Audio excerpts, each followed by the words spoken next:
सरांना विनंती करतो की नेहमीप्रमाणे आपण आम्हाला मार्गदर्शन आहे आणि आता सरांनी आपले मनोगत व्यक्त केले आहे त्याबद्दल आम्ही त्यांचे मनपूर्वक आभारी आहोत. आपण नेहमीच आमचं सर आम्ही त्यांचे मनपूर्वक आभारी आहोत. खूप खूप धन्यवाद. खूप खूप धन्यवाद सर. खूप खूप धन्यवाद. विश्वगुरु स्वामी विवेकानंद संविधानाचे निर्माते भारतरत्न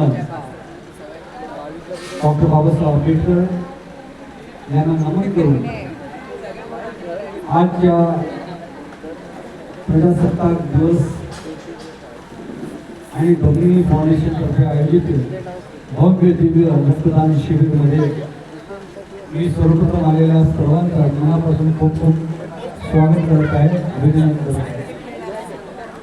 डोंबिवली फाउंडेशनचा प्रत्येक कार्यकर्त्यांचा मी मनापासून खूप खूप स्वागत करत आहे. आपले अध्यक्ष अशोक पवारजी, सतीश जाधवजी, माझे मित्र दीपक बांगडेजी, संपूर्ण टीम, महिला मंडळ आणि रक्तदान साठी आलेले सर्व आपले मुंबई महानगरपालिकेचे पेटीचे रक्तदान पेटीचे न्याय रुग्णालयाचे सर्व कर्मचारी अधिकारी, या ठिकाणी उपस्थित असलेले सर्व स्वयंसेवक, माझे मित्र शिवसेनेचे विभाग उपक्रमाचा मनापासून खूप खूप हार्दिक शुभेच्छा व्यक्त करत आहे, धन्यवाद व्यक्त करत आहे. आणि डोंबिवली फाउंडेशनचा हा तिसरा अॅनिव्हर्सरी आहे.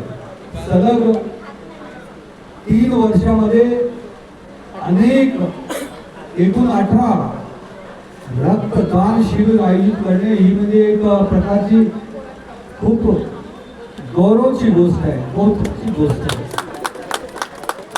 आणि हे सगळं तुमच्यामध्ये जे जिद्द आहे, समाजसेवा करण्याची जी प्रवृत्ती आहे, त्या प्रवृत्ती आणि जिद्दीमध्ये झालेलं आहे, त्याबद्दल मी मनापासून खूप खूप हार्दिक स्वागत करतो. कारण समाजसेवेमध्ये अनेक गोष्टी होतात, अनेक कार्यक्रम सांस्कृतिक, राजनैतिक, धार्मिक, आध्यात्मिक होतात, पण रक्तदान हा खूप मोठा दान आहे आणि खूप आगळा वेगळा कार्यक्रम आहे. वर्षामध्ये तुम्ही कोणत्या वर्षाला एकदा दिली तेवढं पर्यंत बट 3 वर्षामध्ये 18 वेळा रक्तदान शिबिर आयोजित हृदयापासून अभिनंदन करतो, धन्यवाद करतो. आणि मला अभिमान या गोष्टीचा आहे की अशी टीम डोंबिवली फाउंडेशनची आमच्या विभागात आहे, आमच्या प्रभागात आहे, आमच्या घरात आहे. म्हणून तुम्ही सर्व आमचे सर्व कौटुंबिक मित्र आहात, स्वयंसेवक आहात, त्याबद्दल मला खूप अभिमान आहे. आणि बरोबर तुमच्या सर्वांच्या कामासाठी मी परत माझ्याकडे शब्द नव्हे एवढं मी अभिनंदन करतो. आणि आपल्या सर्वांचं काम असं चालू ठेवा. आज आपला प्रजासत्ताक दिवस आहे.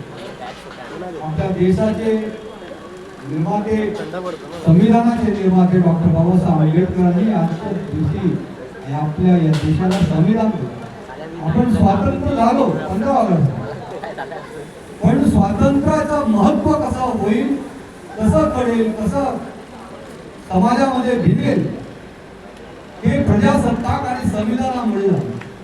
आणि आजचा दिवस यासाठी तो भले फुटबॉलचा मैदानात जाऊन तरी पहिला त्याचा पाय मजबूत करायला पाहिजे, मग त्याला जाऊ. कारण जेव्हा युवक मजबूत असेल तेव्हा आपला धर्म मजबूत असेल. आणि आज आपण या देशामध्ये बघतोय एक धार्मिक चळवळ उभी राहिलेली आहे. काशी बघा, अयोध्येचं श्रीराम मंदिर बघा, सोमनाथ बघा, आता महाकुंभ बघा प्रयागराजमध्ये. या ठिकाणी प्रत्येक जाती धर्माचे लोक, प्रत्येक विचारधारेचे लोक. आणि मी तर महत्वाची गोष्ट बघतोय आजच्या आपल्या युवांमध्ये धर्म आणि अध्यात्माची गोष्ट, जसं आपण सामाजिक आणि सांस्कृतिक कार्य करतो तसंच अध्यात्माबद्दलही लोकांना आपण सर्वांनी आम्हाला इथे बोलावलात, आम्हाला सर्वांशी संवाद साधायची संधी दिली, आमचा सत्कार केला. आणि मला 2 शब्द